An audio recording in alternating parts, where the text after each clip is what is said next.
Welcome back to Explain America. This is your host, Kyle Becker. The Trump administration is under siege once again. Gunfire has broken out and the Marines have been called in. We are monitoring this situation very closely. But before we get into this story, please like, share, and comment at Explain America. We appreciate your support for common sense journalism. Now, the Trump administration has been pursuing a very aggressive foreign policy, and this time it appears to have triggered the locals.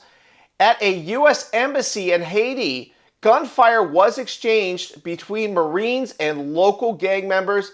They had the audacity to attack a U.S. government building, and the Trump administration, this is seen as a test of his resolve. Can the commander-in-chief rally the troops and protect all of our military bases and embassies abroad? Because really, the Trump administration has made it a priority that America is respected once again, that our enemies see us as strong and willing to fight fire with fire. And so the Trump administration in South America and Latin America, it is being much more assertive.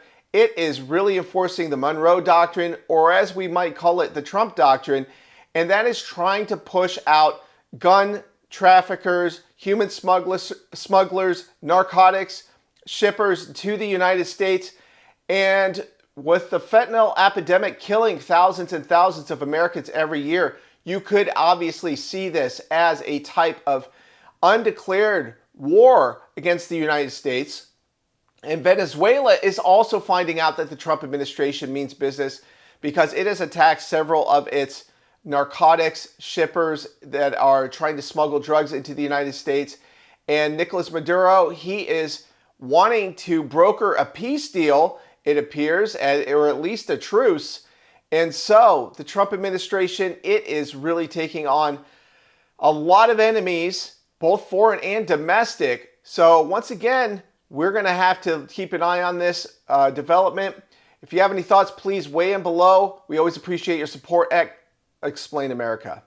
Florida Governor Ron DeSantis sounding the warning to Haitians fleeing the gang-controlled nation that his transport program is up and ready, and if they land on Florida shores, they could get shipped off to another shore, Martha's Vineyard.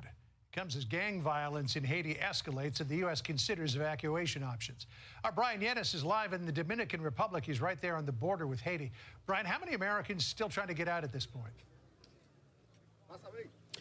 John, at this point, we still believe it's 1,000 Americans that are stranded in Haiti, and the State Department just moments ago announcing helicopter evacuations of Americans are taking place today on board chartered helicopter flights from Port-au-Prince, Haiti, to the capital of the Dominican Republic, Santo Domingo. Now, those flights, whether or not they continue, will depend on demand and really the situation on the ground.